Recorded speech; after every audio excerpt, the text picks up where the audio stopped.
يسبح له ما في السماوات والأرض وهو العزيز الحكيم। সমগ্র মুসলিম বিশ্বের অন্যতম প্রধান আকর্ষণ হলো তারাবির নামাজ। এবছর মক্কা ও মদিনার দুই পবিত্র মসজিদ মসজিদুল হারাম ও মসজিদে নববীতে রমজানের পবিত্র মাসে 10 রাকাত তারাবির নামাজ আদায় করার সিদ্ধান্ত নেওয়া হয়েছে।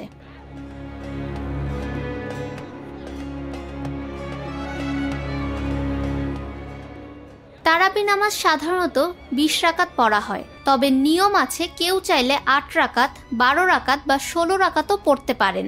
وَإِذْ قَالَ مُوسَى لِقَوْمِهِ يَا قَوْمِ لِمَ تُؤْذُونَنِي وَقَدْ تَعْلَمُونَ أَنِّي رَسُولُ اللَّهِ إِلَيْكُمْ।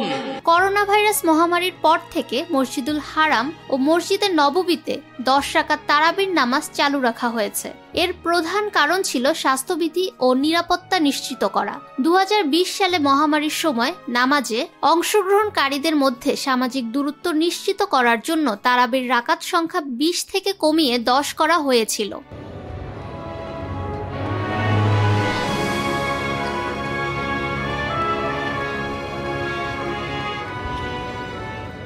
2025 সালের রমজানে মসজিদুল হারাম ও মসজিদে নববীতে তারাবির নামাজ 10 রাকাত করার সিদ্ধান্ত নিয়েছে হারামাইন শরীফাইন কর্তৃপক্ষ।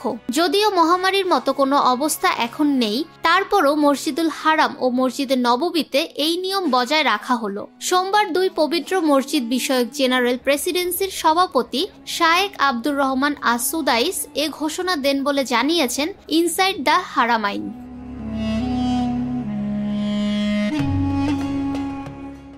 সংশ্লিষ্ট কর্তৃপক্ষ জানিয়েছে এবার রমজানে 5 সালামে 10 রাকাত তারাবির নামাজ আদায় করা হবে। পূর্ববর্তী বছরগুলোতে করোনার কারণে তারাবির রাকাত সংখ্যা কমানো হয়েছিল, তবে 2025 সালে এই সিদ্ধান্ত বহাল থাকলেও এর নির্দিষ্ট কারণ উল্লেখ করা হয়নি।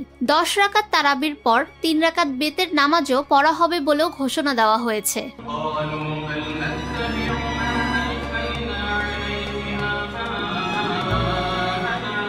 কর্তৃপক্ষ জানায় 2020 সালে মহামারীর সময় নামাজে অংশগ্রহণকারীদের মধ্যে সামাজিক দূরত্ব নিশ্চিত করতে তারাবির রাকাত সংখ্যা কমিয়ে 20 থেকে 10 করা হয়েছিল।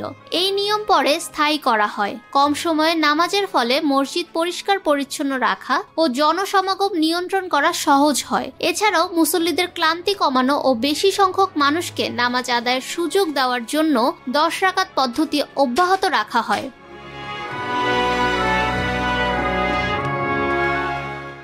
রমজানে মসজিদে হারাম ও মসজিদে নববীতে প্রতিদিন প্রচুর উমরা পালনকারী আসেন।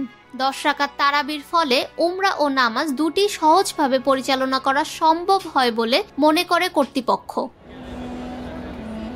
ফাহমিদা বিনতে আনোয়ার, নিরপেক্ষ নিউজ ডেস্ক, ঢাকা।